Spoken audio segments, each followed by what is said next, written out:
All right, let's go into it. Kind of explain it, but I don't want to read, but again, some of these things are very critical for everyone to understand and what we're trying to do. The system we're trying to build, again, as John was indicating, we're not trying to tell you how to do it, but again, there are some elements that goes in there that we're very interested in. So, and then based on that, when we go to work through this question, the one thing about questions and answers, we're not trying to design the system with the questions you guys are asking. So I want to make sure we have this understanding, because then it defeats the purpose of going into the design phase in the program when we come up with that. So the system is turnkey system. So basically it's a high-speed, feature-rich, and robust Wi-Fi system. Just like you were listening to John talking about the concept of the digital messaging and distribution. This is exactly what we're talking about. Some of the spaces we have had before, it's very hard to get Ethernet in there, but also the system itself might not be able to do that. So the idea is to be able to support systems like content management. So we're going to be distributing that from the system. So QoS definitely is a part of this evolution, so you need to really consider that. The system also is going to have its WAN, so basically the wide area network is inclusive in this. Now I can tell you this, that if you haven't picked up that diagram that I think you have there, pick one up and you can see the dynamics of the terminal, the space. So what you're doing basically, you're aggregating this traffic somewhere, right? So based on the aggregation, you're sending it out and bringing it back in. So what I'm talking about here is inclusive of all demand. That is your responsibility. The cost, bring it in, managing it, all that's within the contract. Customer care, of course, issues, problems with connecting, not connecting. The operation network, basically looking at the health of the system itself, letting us know what's going on. Those are the key components in there. Also, one of the things we have done in the past 10 years, when I came in before that, everybody was basically at that time getting an AP and putting it up there. Here we go, we got Wi-Fi. And after a while, nobody could use it. So we put a wireless policy for the airport, so meaning that first, if you want to enable the Wi-Fi system in the terminal, basically, you have to do a scan of what's there. So, and then come back to us for approval. And once you install that, you have approval, then you do another scan. So that means the footprint has changed.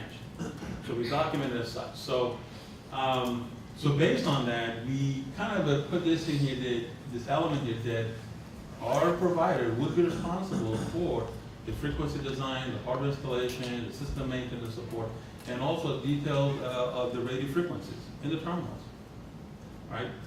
And the support for terminal innovation. So as you saw, the TRIP program is long, but also very intense. So as you see, Terminal A is going through renovation right now. In the RFP, we have some dates, and you need to really carefully review those dates, which is impacting you. So there are 2 or 3 activities happening with this contract, meaning that you have system that is existing, you have to support, there's a system going in because of the TRIP, and there's systems coming down because of TRIP. And then there are some areas that have nothing to do with TRIP at all, like Terminal D, right? All right, the managing existing system. So again, that's what I said, that you're going to be managing the system, what is there today, and of course it would be a transition period, because definitely the system is going to be upgraded, changed, and whatnot. We excluded Grand Hyatt. There's a different scope for that, which is not within the contract. And also the roaming, customer billing, account management, all those activities within this. Radio frequency, channel and mapping, and coordination efforts. So this is one of the tasks I was talking about. So if there is a space within the terminal, someone like the Jeff Friday wants to enable Wi-Fi, then it is responsibility for them to come to us, asking for us, look at the frequency we're trying to enable, and then it comes back to this contract. You review it, you coordinate it, and then make sure there's a channel assignments, whatnot. So there's no conflict. So that is what we're talking about in this element right here. Integration with DSW network services. This is basically, we have some private SSIDs. I think there was one question about this private SSID. These are enabled for us at the airport entity. It doesn't go through the provider's backbone. It basically hands off to us at the aggregation point. So basically, we do a firewall between us and this network. So the SSIDs and terminal will work for us And then same thing with the private SSID. So that is what that means. And also a third party. So if there's the application on our side, we want to take advantage of the Wi-Fi system, then it would be some integration is authorized by us. So it would be part of the due diligence there. Refresher technology, of course, is part of this endeavor, the hardware, software, and all the feature sets. Ongoing system reviews, which means we're going to be reviewing the system and performance of it and issues with it over a period of time. So it's not that you install it and forget it. It won't work that way. Airport guest experience, all the options, all the complement would be all over the terminals and some of the more buildings we talked about. Support, of course, this is absolutely true. There's more support for mobile and smart devices, but you can't do that without that today. So, and incorporate future technology. So, what we have left it in a way is that we always want the best technology to be enabled, right? So, for that, that would be a design effort we're going to go through with you, and then we kind of make sure that it's understood. So, it's not that you have full rights as far as what you're trying to do, but again, when you do a design effort, that we're going to approve during the design effort. So. Just want to make sure this feature set are also enabled there. The new system is not intended to be a neutral host system, so it is a system by itself, and then part of that endeavor is that we do want to have roaming partners, and that's very critical to be able to process transactions internally as also domestic and also international. We have, like Terminal D, we have a lot of international passengers coming through. There's a lot of interest in that level as well. System uptime is robust system. It's got to stay up. It's got to be maintained. And this is not including the unplanned planned maintenance. The window of maintenance for the terminals basically is the last flight, usually about 10 to 11 o'clock. If there's a weather issue, then it gets extended. But typically it is from 11 o'clock to about 4 a.m. So that's over a time frame that maintenance could happen, right? Of course, we talked about the private SSIDs and secure connection with the FW network. We have the LDAP on our side. We manage those, so it's not, the system doesn't have to do that. Of course, kind of high has been removed. And what I gave you is a little example of some of the board buildings we have. The administration building, which is level, and about we have a 400 maximum occupancy in that building. Same thing with urban development. We have a lot of guest consultants coming through. One level, about 300 folks. North Tower, about 93,000 square feet, 3 levels. Same thing with Energy Plaza, 3 levels. Energy Plaza is a little more complex. We got machine room down below, which is the third level below, basically like a basement area, but it is a 3rd level building and about 300 occupancy. All right. All right, so this is the last of my presentation. So we have questions. Do you have any questions? Anything I clear up for you guys before we leave? No question, Mike. Hey, Al, Scott Phillips with AWG. Can you just generally define what, if any, infrastructure the airport's providing? And what Good therefore question. you expect the vendor to provide? Are you providing fiber switches, APs, anything? And not just within the terminal, but in the board buildings, like you want all of this built out? So I think it was one question related to infrastructure. What we're trying to do is the terminals, A, B, C, and E. D is a little bit different. But we are putting about comm rooms within Ethernet distance within the ramp level. And we're going to be completing that sometime next year, early next year.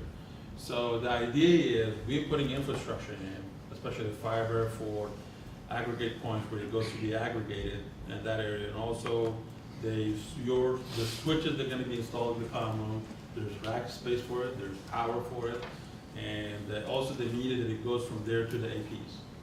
We'll take responsibility for that, and that's within the RFP. And I think there's areas that we have said, this is the thing we provide. And now the APs and the hardware is the responsibility of the contractor. Okay. Any switching that is needed that's you building the network.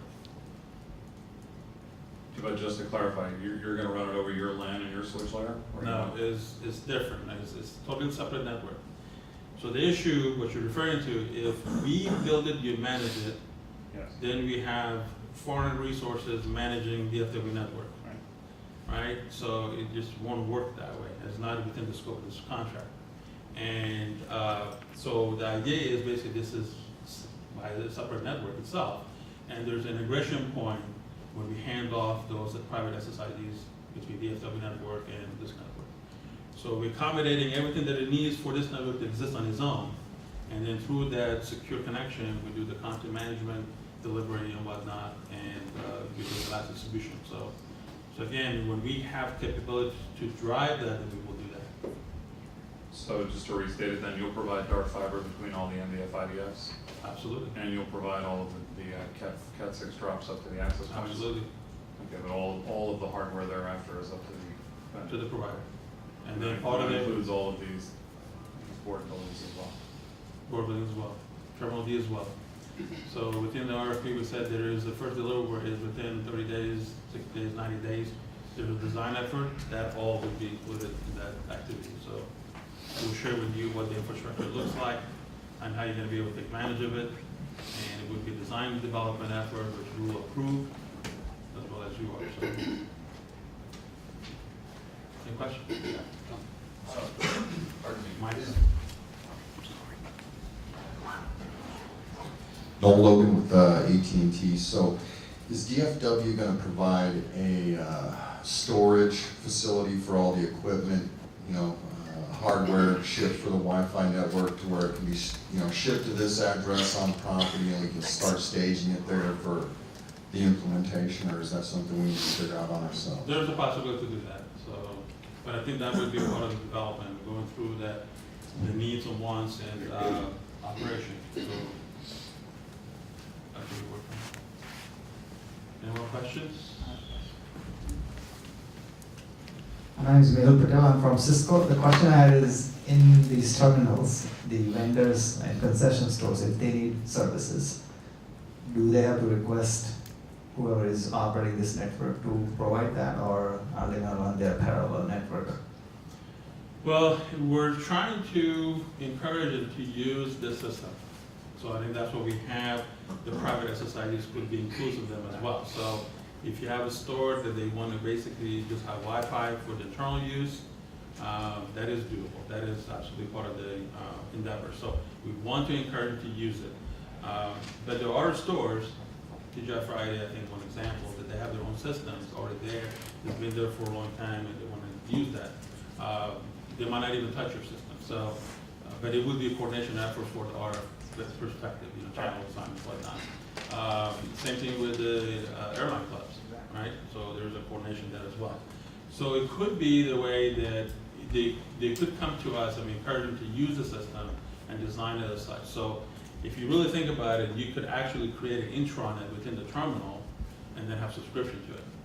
And that could work as well. Yeah, that would be actually preferred, instead of having multiple, because RF is going to leak into each other. Yeah, and that was more challenging for the RF management, and the encouragement is that you manage it, we support you, functions and features, and absolutely.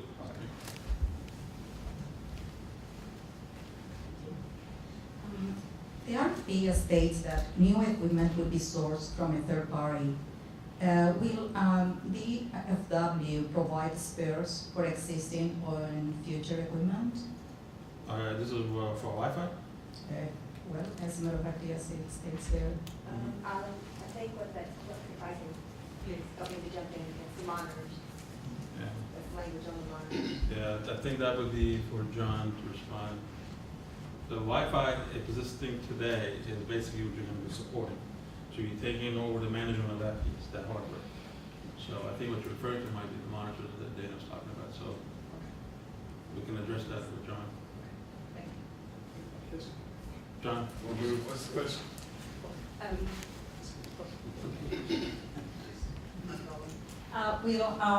The airport will provide spares for existing equipment and for future equipment.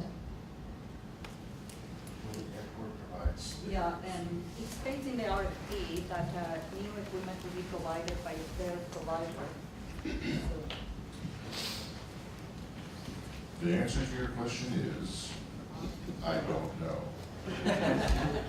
Here's why. I don't really know anything. I just think this stuff up, right? And then I look to Mike to make it happen, and I look to Ally to make it work, and I look to Mr. Baldwin goal in here is to set up a business deal. What you're kind of talking about is a business deal because it talks about how are we gonna do our maintenance into the future? Who's gonna be responsible for